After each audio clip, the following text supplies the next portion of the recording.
They say the quietest person in the room is often the one holding the strongest hand. And in the House of Windsor, that quietest person has just proven he holds an astonishingly strong hand. Prince Edward, the one everyone forgets, the one who never complains. The one who smiles for every camera and accepts every directive. He just legally outmaneuvered the King of England, and the way he did it is nothing short of brilliant. This isn't a family squabble over who gets the bigger bedroom at Balmoral. This is about a sealed legal binder delivered to Clarence House in late March 2026. A binder that essentially told King Charles he has zero control over a massive chunk of his own brother's wealth. What makes this story truly remarkable is the timing. It took 4 years of Charles running the monarchy with an iron grip for Edward to even show his hand. He didn't get rich suddenly. He didn't get powerful suddenly. He waited until the exact moment when Charles couldn't do a single thing about it. It began on a quiet Tuesday morning. A courier walked up the cold stone steps of Clarence House, carrying a single thick leather binder stamped with the crest of a top-tier London law firm. Palace footmen signed for it, carried it up the grand staircase to the King's private secretary, and inside was a formal legal notice issued on behalf of Prince Edward, the Duke of Edinburgh. For nearly 4 years before this moment, Charles had been running the royal family like a CEO trimming a failing company. He slashed private allowances. He evicted Prince Andrew from his official offices. He stripped his security detail. He made it very clear that royal wealth stayed strictly with the sovereign. And through all of that, Edward never complained, not once. He attended every engagement, smiled for every camera, accepted every directive, and played the part of the dutiful younger brother. He never leaked frustration to the press. He never argued during winter gatherings at Sandringham. He simply waited. That quiet routine ended the precise second Charles opened that binder. The documents inside were not a polite request for a larger annual allowance.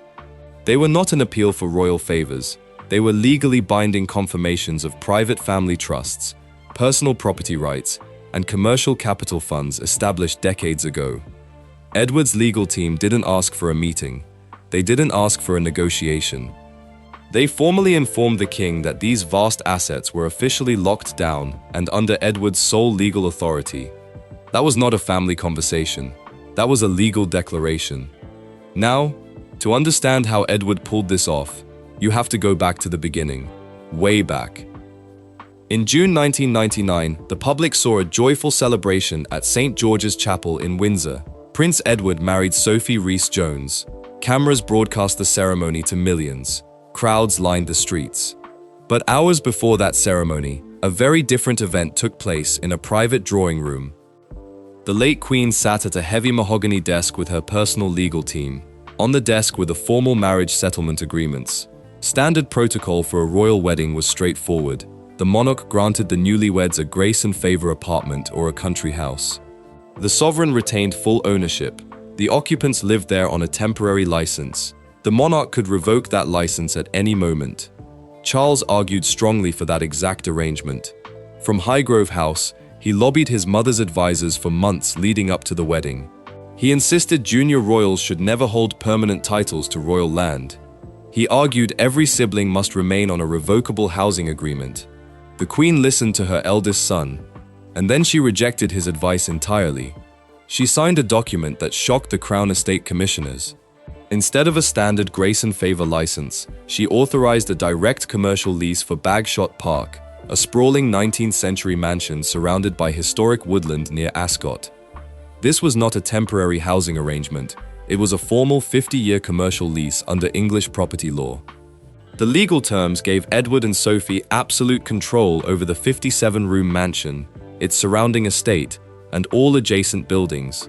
Crucially, the agreement included an automatic right to extend the lease for an additional 99 years. To secure the arrangement, the Queen transferred personal capital directly from her private accounts at Coutts & Company. She funded a dedicated property trust, designed specifically for Bagshot Park. That trust paid for the multi-million-pound restoration of the decaying Victorian structure. It also covered the substantial annual ground rent owed directly to the Crown Estate. Charles was furious when he learned the full details. He viewed it as a catastrophic precedent. If a junior royal held a legitimate commercial lease, backed by an independent trust, the monarch lost all administrative leverage. The sovereign could not evict them, the sovereign could not alter their living quarters, the sovereign could not use housing as a bargaining chip. So why did the Queen break centuries of royal tradition for her youngest son? She saw the future with total clarity. She understood Charles's personality, his grand vision, and his ultimate goals for the institution. She knew he intended to slim down the monarchy the moment he inherited the crown. She knew he wanted to concentrate wealth, property, and public prominence strictly around his direct line of succession. She foresaw a future where Edward and his children would be systematically pushed to the margins of royal life, and she moved to protect them. The legal work completed in 1999 went far beyond securing a family home. Attached to the commercial lease was a complex financial covenant. The Queen and Prince Philip created an irrevocable private trust that operated completely outside the authority of the Lord Chamberlain's office. This trust quietly acquired commercial properties, agricultural acreage near Sunbury-on-Thames, and high-yield financial portfolios. The revenue generated by these assets did not pass through government channels or royal household accounts. The money flowed directly into Edward's private trust. The original trust deed explicitly stated that these assets were an absolute marriage endowment. No future monarch held the legal authority to alter, tax, or reclaim those funds. But the Queen's foresight didn't stop there. Prince Philip had also been preparing. In September 2021, a senior judge sat inside a private courtroom at the Royal Courts of Justice. Sir Andrew McFarlane, the president of the Family Division of the High Court, signed an unprecedented legal order. The order directed that the last will of Prince Philip be locked away in a safe for at least 90 years. No public inspection allowed. No copies made for court files. The judge stated publicly that the move preserved the dignity of the monarchy. Behind closed doors, the sealing of that will served a far more practical purpose. When Prince Philip died in April 2021, he left behind much more than personal mementos and carriage-driving whips. He controlled vast private financial accounts, valuable art collections, and long-term corporate governance rights over major international charities. His estate lawyers worked alongside independent private trustees for years before his death. They wrote specific conditions into his private financial trusts. Those conditions created an immediate headache for the new king. Charles ascended the throne in late 2022. Determined to streamline the institution, he wanted to reduce the number of official working royals. He wanted to trim expenses across every royal household. His plan included delaying or holding back certain aristocratic titles. The title of Duke of Edinburgh was at the top of his list. The public expected Edward to receive his father's title almost immediately. Palace press officers made that exact pledge back in 1999 when Edward married. But months passed after the Queen's funeral with complete silence from the crown. Charles hesitated. He knew that conferring the title meant handing over significant prestige and public visibility. He wanted to leverage the title to force concessions from his younger brother. He wanted Edward to accept a reduced working schedule and give up portions of his palace financial support. Charles summoned Edward to a private meeting at his estate. He laid out his vision for a leaner, modernized royal family. He suggested that the Edinburgh title might revert permanently to the crown or be saved for future direct heirs. He asked Edward to step back from certain high-profile international duties. Edward listened quietly. Then he declined the offer. He did not argue. He did not shout. He did not make dramatic demands. Instead, he handed Charles a legal document prepared by the executives of Prince Philip's estate. The document revealed the decisive legal reality. Prince Philip had anticipated his eldest son's modernizing agenda. Decades before his death, Philip worked with international legal experts in Geneva to construct the governing charter of his global award scheme. That charity network operated across more than 100 countries. The charter contained an explicit clause: control over the International Umbrella Trust, board appointments, and multi-million-pound development grants did not belong to the reigning British monarch. Those voting rights were tied directly to the living individual holding the title of Duke of Edinburgh or his designated personal representative appointed under Philip's private trust. If Charles withheld the title from Edward, the Crown lost all institutional control over one of the most successful youth organizations on the planet. The international boards would operate entirely independent of Buckingham Palace. Furthermore, private liquidity funds created by Philip to support the charity's global expansion would transfer automatically to an independent trustee group in Switzerland. Charles realized his financial and administrative leverage had vanished. On March 2023, the king officially conferred the title upon his brother on Edward's 59th birthday. The palace issued a formal press statement framing the move as a warm fulfillment of their late parents' wishes. Media outlets celebrated the heartwarming family resolution, but reporters missed the true legal exchange that occurred behind closed doors. By accepting the title under the precise terms of Philip's trust, Edward secured absolute control over his father's international charitable footprint. He also unlocked dedicated funding streams designed to sustain his private office for life.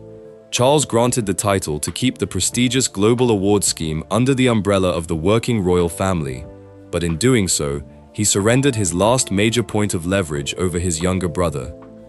Yet, as the dust settled over the title dispute, another quiet conflict began brewing inside the royal accounting offices. Charles turned his attention to a completely different set of numbers. He ordered a comprehensive audit of all private security grants, royal transport budgets, and maintenance stipends distributed across the royal family. That audit uncovered an unexpected financial paper trail. Buried deep within the royal household ledgers was a series of recurring offshore transfers flowing directly into Edward's private trust, from an entity no one in the modern palace administration had ever examined. The origin of those transfers pointed to an obscure legal arrangement dating back to 1956, connected to an influential German educationalist named Kurt Hahn. When senior palace accountants brought the discovery to the king, they raised a startling question. The funds were not coming from British real estate or government subsidies. They were originating from international educational foundations registered in mainland Europe. Even more troubling for the king's advisors was the physical location of the original founding deeds. Those documents were held in the royal archives inside the Round Tower at Windsor Castle. Charles immediately instructed his private secretary to retrieve the file from the archivist. He wanted to inspect the original 1956 agreements himself. When the palace team opened the secure vault, they discovered the file folder was empty.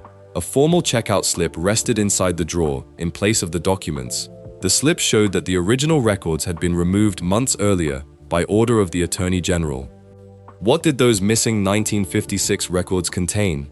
And why had top government law officers stepped in to remove them from royal custody? The answer goes back to 1956. Prince Philip worked with Hahn and senior legal advisors to draft an unprecedented international charter. They created an educational framework designed to build youth programs across the Commonwealth. To fund this massive effort, Philip did not rely on public taxpayers or British government grants.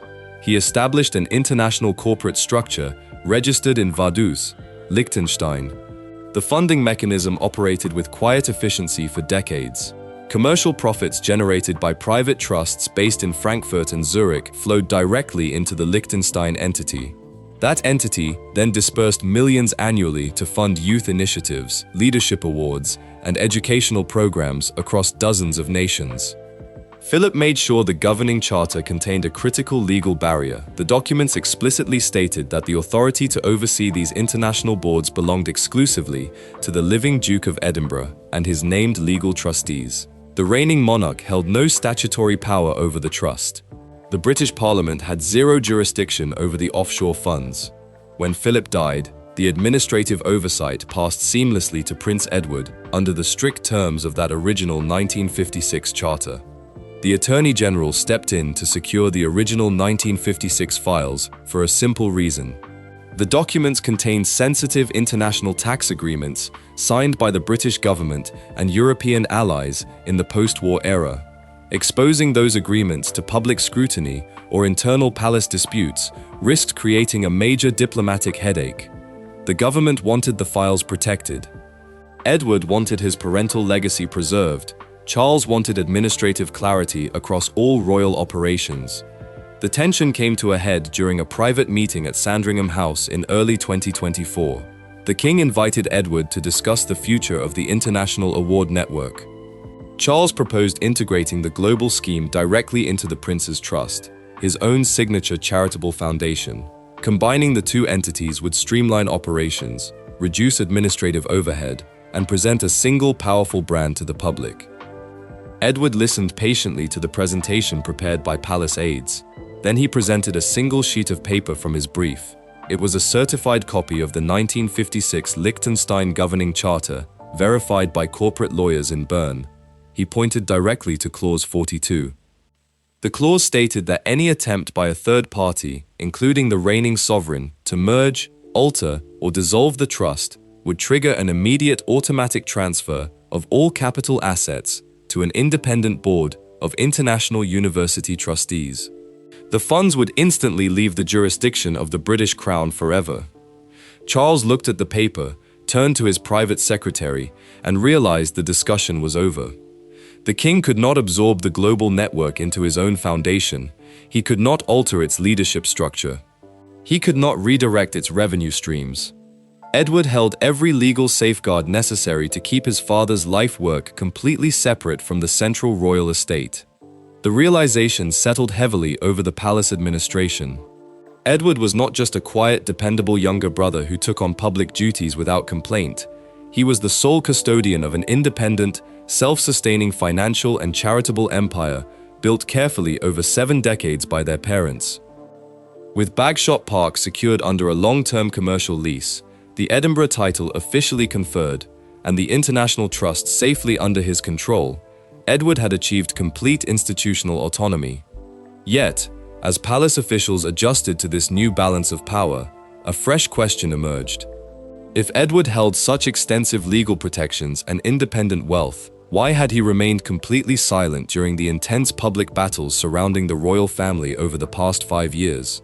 Why had he never used his considerable leverage to influence palace decisions until now?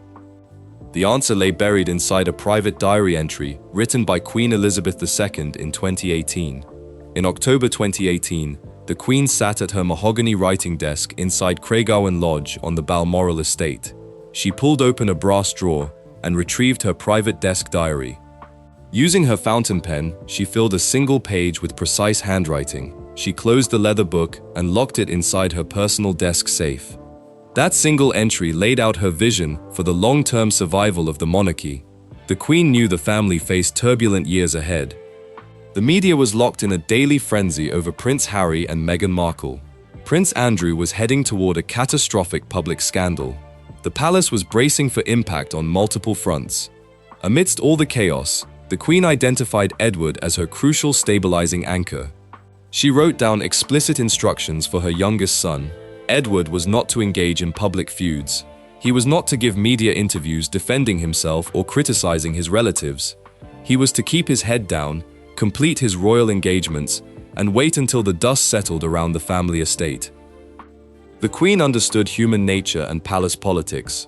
She knew that family members who fought publicly for power inevitably destroyed their own influence. Royal history proved the lesson over and over. Edward followed his mother's written advice to the letter. When Harry and Meghan stepped down from official duties in 2020, media outlets swarmed Edward's home at Bagshot Park. Reporters wanted a reaction. He offered only warm, neutral words about his family. Then he got into his car and drove to a scheduled engagement at a youth sports center. When Andrew was stripped of his military titles and evicted from his offices at Buckingham Palace in 2022, Edward maintained complete public silence. He took over Andrew's former patronages without drama or press releases. He quietly absorbed the extra workload. His silence was not weakness or apathy, it was a calculated strategy designed by the Queen herself. By remaining entirely neutral during the family's worst public scandals, Edward built an unshakable reputation with the British public and government officials. Politicians in Westminster viewed him as a dependable, zero-risk representative of the Crown. Palace staff trusted him because he never leaked stories to journalists. While other royals burned through their public goodwill in messy public battles, Edward's standing grew stronger every single year. That growing respect gave Edward immense leverage when Charles finally took the throne. The king needed reliable working royals to cover hundreds of official events every year. With Harry living in America and Andrew forced out of public life, the operational capacity of the monarchy rested heavily on Edward and Sophie. Charles could not afford to alienate his brother. If Edward decided to step back or reduce his schedule, the entire system of public royal appearances would collapse. The king's senior advisors realized this operational vulnerability early on. They warned Charles that pushing Edward too hard on property rights or financial trusts could trigger an operational disaster. The family was already stretched thin across the United Kingdom. Edward held all the cards.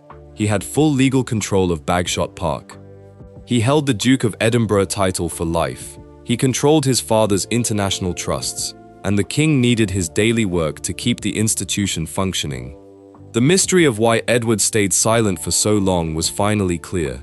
He wasn't avoiding a fight with his brother. He was waiting for the exact moment when his legal positioning and public necessity made him completely untouchable. He let everyone else fight their battles in public. He quietly secured his position behind closed doors. Yet, as Edward settled into his role as the king's most essential partner, one final document remained hidden inside the vaults of the High Court of Justice in London. It was a confidential codicil attached to the Queen's private estate, scheduled to take full effect on her grandson James, Earl of Wessex, upon his 25th birthday. What secret inheritance did the late monarch leave directly to Edward's son, and why does it threaten to reignite the financial dispute between Clarence House and Bagshot Park in the years to come? Those questions remain unanswered, but one thing is certain. Charles spent the first years of his reign assuming he could reshape the monarchy like a corporate restructuring. He thought the title, the property, the charitable networks, and the money all flowed through him. But Edward's legal team just proved that assumption was never true. The Queen and Prince Philip spent decades building a parallel financial structure specifically to protect their youngest son from exactly the kind of consolidation Charles attempted, and Edward knew it the entire time. He didn't fight in public because he didn't need to. He waited until the legal audit was complete, until the title was secured, until the public necessity made him indispensable, and then he delivered a binder that said, in effect, "This was never yours to take." That's not a sibling rivalry. That's a slow, patient, legally airtight redefinition of where the power actually sits inside the House of Windsor. And if there's one thing this situation makes clear, it's that the quietest person in the room is often the one holding the strongest hand. Thanks for watching. We'll see you in the next one.